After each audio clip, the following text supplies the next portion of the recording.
करेंगे कि जब एक वायर को एक ऑल्टरनेटिंग करंट के सोर्स के साथ जोड़ दिया जाता है, जैसे इस फिगर में देखें, तो उस वायर के एक पॉइंट से ये है एक पॉइंट ए और ये है उसके ऑपोजिट एंड बी, तो एक पॉइंट से दूसरे पॉइंट में या एक एंड से दूसरे एंड में एसी के हाफ साइकिल में कितना चार्ज पास करता है। तो यहां नेचुरल सा दो सवाल इवॉल्व करेंगे। एक तो कि एसी का साइकिल से हम क्या समझते हैं, वन साइकिल का मतलब क्या है, और दूसरा सवाल ये कि हम हाफ साइकिल को ही क्यों कंसीडर कर रहे हैं, हम फुल साइकिल को क्यों कंसीडर नहीं कर रहे हैं। तो पहला सवाल पहले कि एसी का साइकिल क्या होता है, एक साइकिल से हम क्या समझते हैं ऑल्टरनेटिंग करंट में। तो अगर हम एक स्टैंडर्ड एसी वेव ड्रॉ करते हैं, अगर हम इस ऑल्टरनेटिंग करंट के करंट को टाइम के साथ ग्राफ में प्लॉट करते हैं, एक्स एक्सिस में टाइम है और वाई एक्सिस में करंट, तो फिर हम ये पाते हैं कि जो इंस्टैंटेनियस करंट होता है वो इंस्टैंटेनियस करंट से instantaneous current I is equal to maximum current into sine of omega t. ये टी वो समय होता है जिस पॉइंट ऑफ टाइम में हम इंस्टैंटेनियस करंट को कंसीडर कर रहे हैं।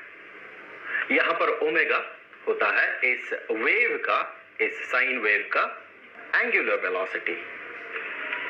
तो चलिए देखते हैं इस वेव में हम एक साइकिल से क्या समझते हैं।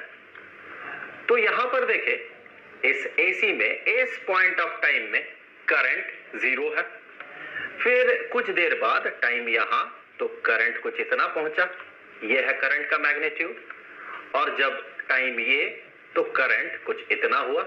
यहां पर देखिए ये मैक्सिमम करंट है तो इसे हम इंडिकेट करेंगे IM से, और कुछ देर बाद करंट घटते गया, अब यहां पर करंट जीरो हो गया इस पॉइंट ऑफ टाइम में, इस पॉइंट ऑफ टाइम में।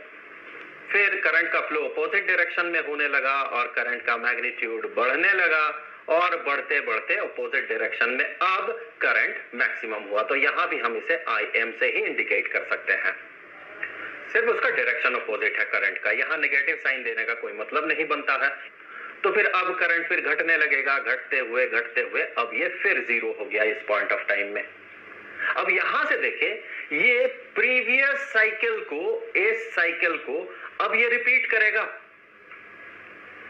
तो हम कह सकते हैं कि जब टाइम जीरो था वहां से लेके जिस समय के बाद ये करंट अपने प्रीवियस जो वैल्यू है उसे फिर से रिपीट करेगा, उस समय तक हम इसे कहते हैं एक साइकिल इस वेव का। तो यहां से इसे जोड़े तो आप पाएंगे कि इस टाइम तक हम इस पूरे वेव का जो पार्ट है इसे हम इस वेव का एक साइकिल कहते हैं। So this is called one cycle of this AC.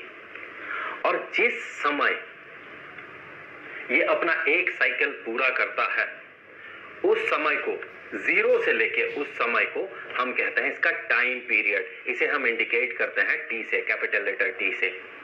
सो ये हो गया इसका टाइम पीरियड, अर्थात एक टाइम पीरियड समय में ये वेव अपना एक साइकिल पूरा करता है, उसके बाद ये वेव अपने आप को रिपीट करने लगता है।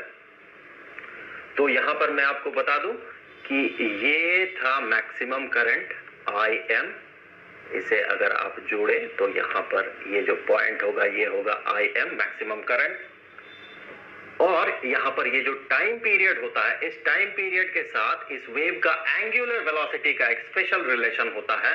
वो ये होता है कि angular velocity is equal to 2 pi divided by time period. So ये एक बहुत इंपॉर्टेंट रिलेशन है, इसे हम आगे यूज करेंगे। तो ये तो था एक एसी के वेव का वन साइकिल। अब देखते हैं हम ये क्यों कंसीडर करते हैं कि हाफ साइकिल में इस एसी के कारण कितना चार्ज पास हुआ एक पॉइंट से दूसरे पॉइंट में, हम फुल साइकिल को क्यों नहीं कंसीडर करते हैं। तो देखिए, हाफ साइकिल का मतलब कि मान ले